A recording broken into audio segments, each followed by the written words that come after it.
kwinjiza satani ufite ubwenge, ariko kumbwira ngo Enock ngo ndakubabariye ndaguhari n'Imana yo mwishuri guharira, urumva ko bivunanye? Tibivunanye akanya gato kuva ndaruhutse. Ariko mwebwe muvugane nabi, mutongane, muvugane nabi munzu, nimumara umwajiyi undajiye mutahuke mu mugoroba muhurire munzu mucecetse, museye muryame, muri ko muraryama muryamye hejuru y'amashu.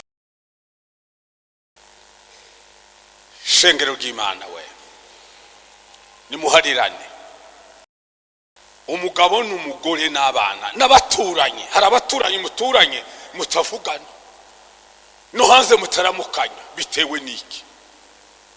Ubukristo ngo ntaramusa mugenzi we, ntiyinjirana mu nzu yiwe ngo arahure n'umuriro ikara iri ryaka rimwe, ngo ntarahuramo n'umuriro, ngo ntamwe namwe n'amazi. Muri ko murajahe?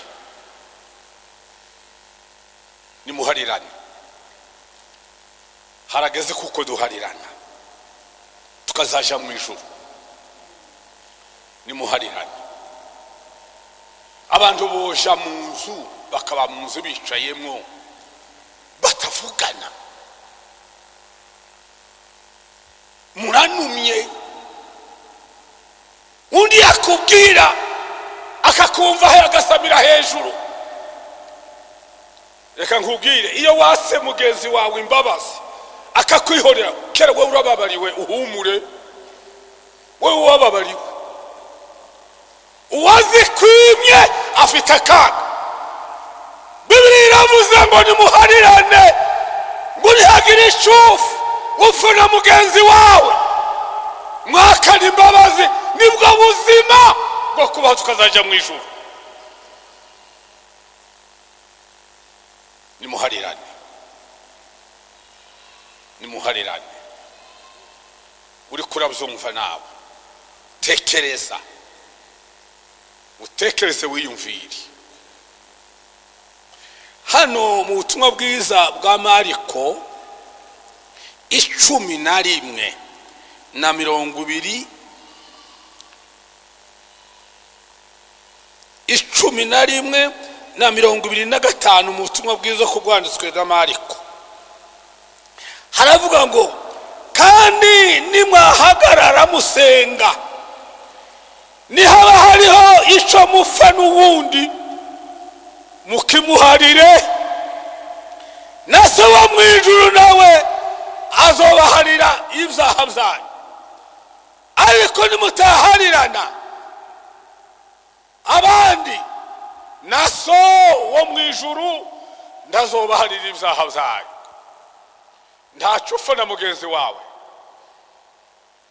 ko kiriho. Urashaka ngo muzi wawe habe mwinduru, hari ukunda induru. Bibiliya iratubwiye ngo nimuharirane, nimuharirane mw'abantu b'Imana. Uko turatandukana, hari ubwo muza kumva amakuru, mu rugero mbahaye, ngo wa muntu twari kumwe hano ngo kera aragiye, cyangwa bambwire ngo hari Kiremba wari uri, ngo wa muntu umaze gutya na gutya ngo kera yagiye. Nimuharirane, shengero ry'Imana Kiremba, nimuharirane. Nihagirisha umuntu apfa n'uwundi, niko Bibiliya yavuze. Muraha ntaco mupfa, ntaco umuntu apfa n'uwundi. Bibiliya ikurabesha. Yesu yabivuze gutya abesha, tunyomoze Yesu wabivuze. Ikibazo kiriho, shengero ry'Imana, bakozi b'Imana, ikibazo kiriho kudaharirana. kutavuga ivuga imwe, kutemerana, kudashyira hamwe, kudakundana. Nimuharirane. Igihe kirashitse ngo tutahe tuje iwabo wabera. Ese iki kuri inyuma uri kurakibona? Umuntu ugukurikiye uri kuramubona? Yesu niko yabacu. Yesu aradukunda. Yadusigaye iryo jambo aravuga ngo nimudaharirana ngo muharirane ibicumuro zanyu byose n'ibyaha, ngo nanje ndi mu ijuru ngo sinzobaharira. Ngo ariko nimwaharirana, sifa kwa Mungu, ngo nanje ndi mu ijuru nzobaharira. Nimuharirane, nimwegerane. Iyo wonge usabye wanyu imbabazi akazikwima, kurya amahoro abashize, ubumwe bwabushize bwo kuvugana namwe byabirangiye. Ariko mwakanye imbabazi, Imana irakwegera, umunezero ukagaruka, ibyishimo bikaza, mukayaga mutwenga. Ariko hatari imbabazi hariho akaga. Hano mu gitabo cya Luka 6:36 tuhasome. Luka 6:36.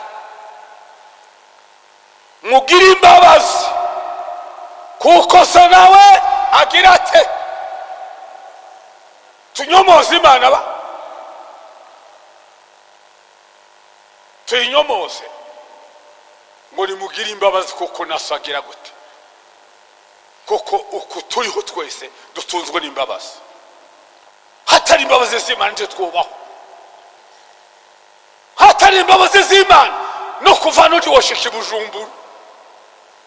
Erega buya wishare mu imodoka ugenda n'amaguru, ushorewe n'imbabazi z'Imana. Hatari imbabazi z'Imana tiwoshika ugenda pe. Nimushaka imbabazi.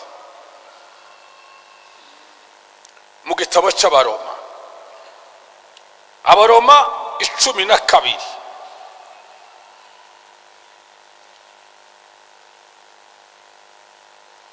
Abaroma 12 n'umurongo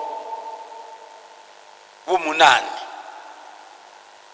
Abaroma 12 n'umurongo w'8 haravuga ngo cyangwa uhanura ashishikare ahanure, ugira umuntu abugire nta kinubwe, uganzagazanye umwete, ugira imbabazi azigira gisete. Sifa kwa Mungu we. Ugira imbabazi agira nezerewe bacu. Nubona umuntu agusabye imbabazi uzumukunda, umwegere. Hari umuhanuzi mwazaga mumva Mariya maze agatubwira ngo uyu muntu yihanye icyaha, ngo icyaha ntikigira inkovu. Mu Pasteur ngo ntikigira inkovu, ngo zasaba kongera abamarayika bakaguhungura bakanezerwa kuko wasi imbabazi.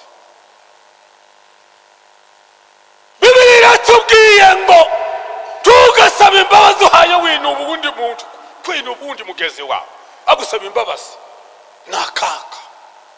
Bibiliya hakarije pe ngo tugasabe uhaye usa, tukinube mugenzi wawe, tugasaba imbabazi uhaye winuba ngo ndaguha imbabazi ngo nejo uzosubira, ngo hagiye uzokira se. Hazokira nyine. Uhaye kwaka imbabazi ntakira. Imbabazi mw'abantu, imbabazi ni ikintu kinini, ni ikintu gikomeye, ni ikintu kizana umunezero. Pawulo arandika aravuga ngo ugira imbabazi ngo azigira nezerewe. Tanga imbabazi unezerewe. Wa muntu wa uraho, tanga imbabazi, reka kwimana imbabazi izo mu ijuru ko ataze kwimye. Umuntu yohora ari mu nzu udaka kwaka imbabazi ukanuma ngo cwe. Niba guhama Yesu naguhamagara none abantu umuntu ari mu kuryama ntabyuke, muri mu kubibona none wanga gutanga imbabazi mugire gute? Nimushaka amahoro. Abagabo n'abagore barahahana Kiremba, amahoro yanye azingiye mu mbabazi.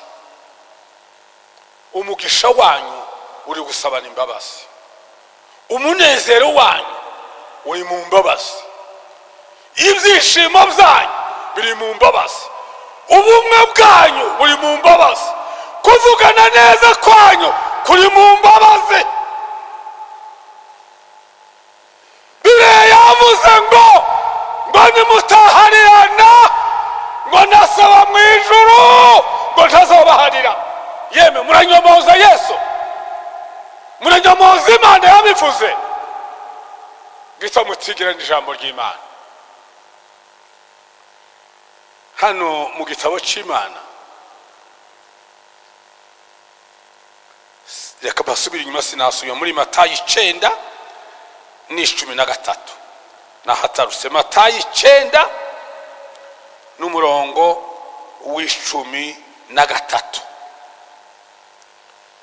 Matayo 9:13 haravuga ngo mugende mwigira ijambo muritahure ngo imbabazi nizo ngomba si ibimazi, kuko ntazanywe guhamagara abagororotsi atari abanyabyaha. Murumva icyazanye Yesu, yazanywe n'imbabazi. Mutahurira ijambo shengero ry'Imana. Harageze ko muhurira mu nzu mukicara, harageze ko muhurira mu kazi, abakora mu kazi ka leta mukicara mugasabana imbabazi. Kandi ndi warwaye uri muzima, Kiremba y'Imana, uraryamye mu nzu, abandi bariko barumva ibyiza, bari mu munezero, bari mu byishimo, barumva ijambo ry'Imana. Nawe uri ku gitanda nturwaye, uraryamye ngo ce.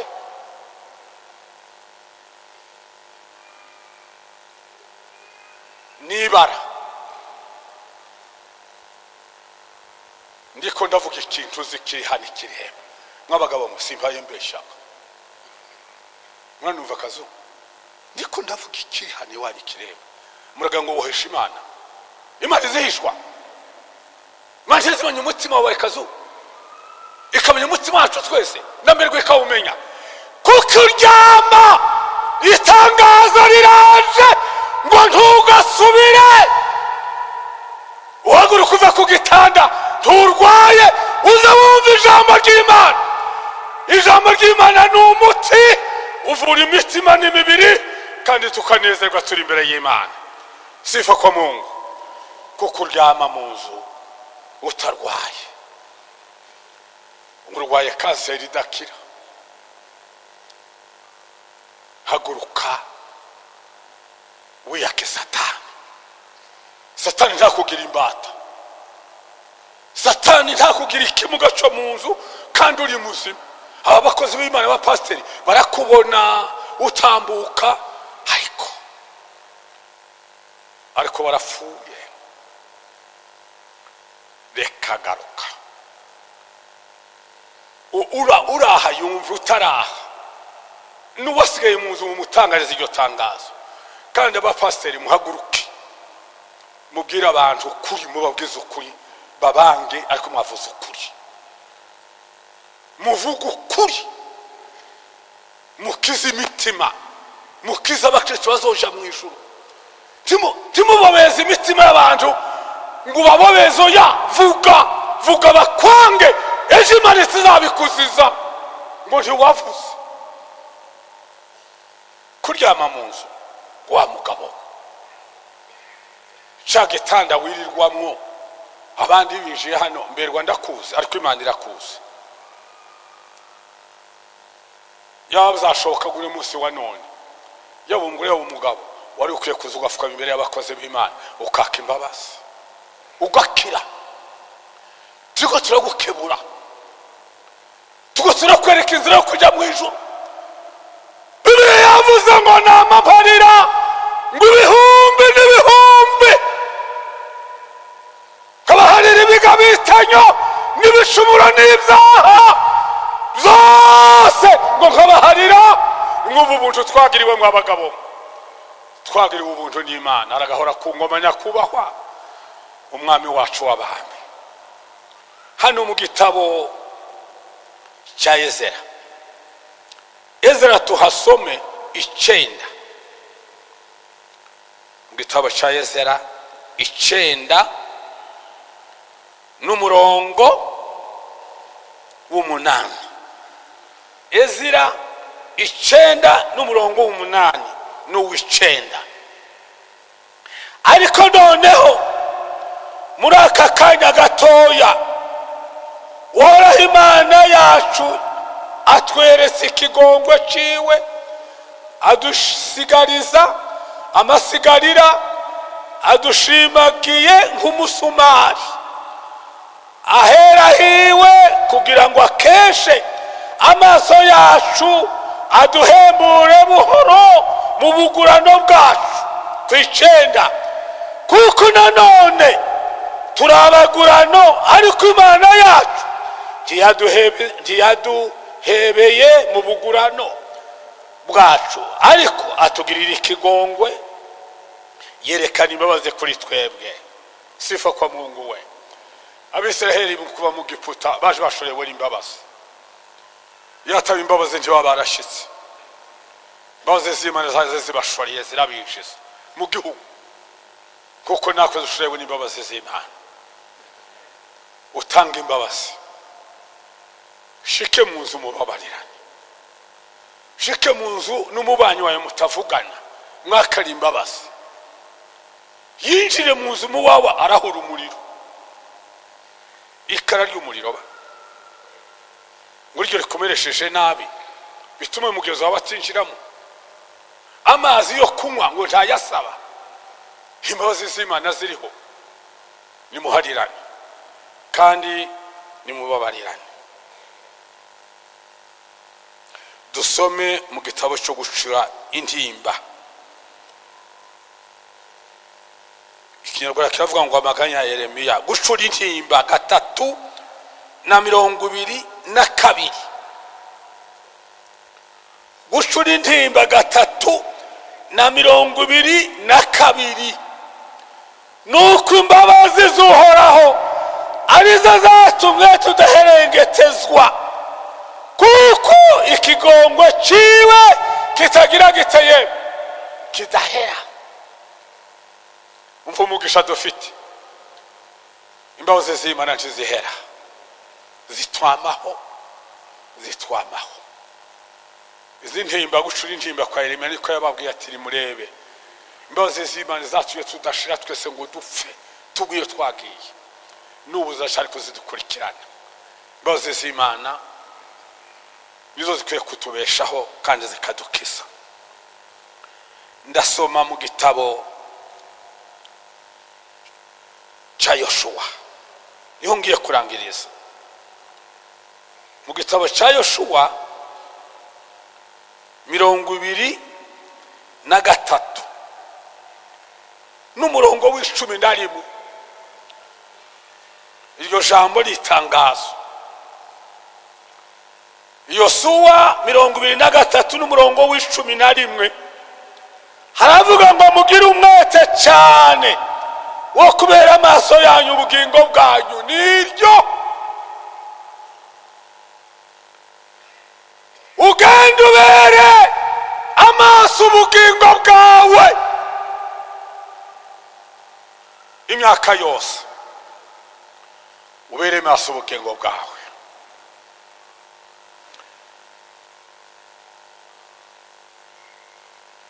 hari uzi ko ejo imvura izogwa, ntihagira utubwira ikizoba ejo. Ejo hazoba iki ishengero ry'Imana? Ejo si ku wa mbere, ku minsi 3. Hagira utubwira ngo ejo hazoba iki. Nashuko ko ejo atubwire. Ntacyo muzi, nanje ntacyo nzi, ariko icyo mbabwiye mu abapasiteri mwe natwe tuvukana, umuntu wese ataramira ubugingo bwe harakese. Tuzikiri inyuma yawe. Mwanisikia?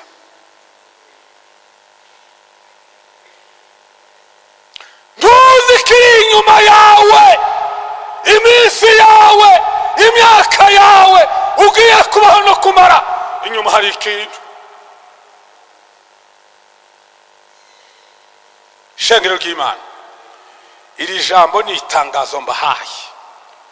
Umuntu wese uri hano Kiremba nambere uri Bujumbura, harageze ko utaramira ubugingo bwawe, utaramira ube maso. Reka kuryama, uraryama uzikiri inyuma yawe. Hari urupfu nubwo ruri inyuma yawe ragukurikiye. Muranumva? Tushakira handi ngo ni ikindi. Hari urupfu rukuri inyuma pe. Uri mu kuryama ukaryamana narwo aho uryamye, ukakuryama iruhande. Wazuka ukakuzuka, wirirwa mu mwonga, muri kumwe mu mwonga. Waje mu biro wishara mu biro, ukakwicara iruhande. Ukabereba muri tobiyo byazuma byanyu, nago rikura kureba aho rwishaye. Ariko ndohaye urubona. Hari uzubona yemwe, ariko rukuri iruhande ruricaye. Uri kuratanga amaraporo wandika, ruhaye rukureba, rukuri inyuma. Yesa aho umuntu ahayasha hose ragukurikiye. Bibiliya iratubwiye ngo iri jambo muryumve, ngo umuntu wese umutima ngubere maso umutima wawe, ubugingo bwawe. Muranumva yeme? Sifa kwa Mungu. Haleluya. Mutahe muzi uko Bibiliya yavuze ngo ntihagira icyufa. Ukuntu muraha mwese ntacyo upfa n'ubundi. Ntihagira urengeza ko kavuga ati njyewe ntacyo mfa na mugenzi wanje pe, njyewe n'amahoro n'umunsi n'umugore. Ntihagira urengeza ukuboko. Boza n'umunzani bakadushiraho twese ngo reka badupime bareba ko nta muntu ufite ikibazo no munzu. Twese twokwama, twofatwa twese. Uri mwisi ntaburi bicumuro. Nihagira icyufa na mugenzi wawe, uyu mwanya ngwino ndaguhamagaye. Shengero ry'Imana ry'Ikiremba, Imana irabakunda pe, kandi Imana iri hano.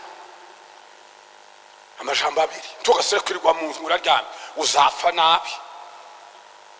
Nuko numva mwabagabo n'abagore, nukuri ukirirwa mu nzu kabiri gatatu, abandi habumva umunezero w'ijambo ry'Imana, ngo uraryamye utarwaye ugiye gupfa. Nimba ari umugore uraho, umugabo yarananiranye, ashika mubwiri. Nimba ari umugabo umugore we yarananiranye, ashika mubwiri. Iryo tangazo si iryamberwa.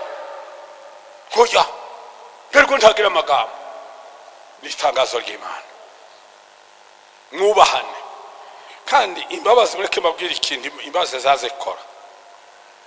Ijambo rya mbere, imbabazi zirakisa, ugakira pe. Ikigira kabiri, imbabazi ni umuti uvura imitima. Ukumva uraruhutse yo kuba ati ndaguhariye n'Imana mu ijuru guhari, mwabagabo uzumva uruhutse. Ikigira gatatu, imbabazi zimara icyaha. Ikigira kane, imbabazi zongera kuguhuza n'Imana. Iyo wihanye mwabagabo ukababarirwa, imbabazi y'Imana iziza kandi izikakwinjiza kaguhuza n'Imana. None ukaguhura n'Imana mwabagabo, hari wavuga ngo ntahure n'Imana bitubira gasindwa.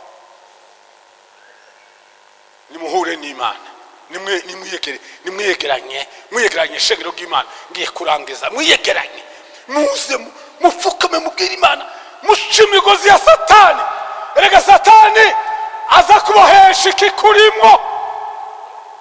imigozi satani gukoresha niyo kubohesha ngwinusha imigozi imbabazi z'Imana zikuzeho. Abumvise amagambo mwese Imana ibapera umugisha. Nimuze muje imbere y'Imana.